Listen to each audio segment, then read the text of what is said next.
Fa gairebé 3 anys que no es construeix cap nou habitatge a Riells del Fai. Les llicències d'obres estan suspeses des de maig de 2010. El motiu? Els moviments de terra que hi ha en bona part del terreny i que provoquen esquerdes de les cases. Aleshores, el govern català ja es va comprometre a fer uns estudis geològics que havien de determinar l'origen dels moviments.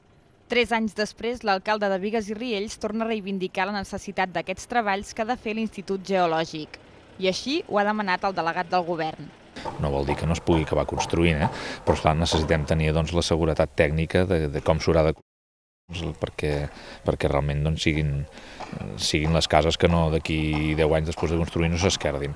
Això necessita prèviament de fer uns estudis geològics que els ha de fer l'Institut Geològic, que és l'organisme competent. Per això estem demanant que aquesta font de finançament vingui d'aquests fons europeus. Ara per ara hi ha una llicència aturada. Des de l'Ajuntament adverteixen que intentaran totes les opcions possibles per aconseguir aquests diners. És que això com a Ajuntament no ens ho podem permetre perquè és que dona una total inseguretat a la gent amb el seu patrimoni.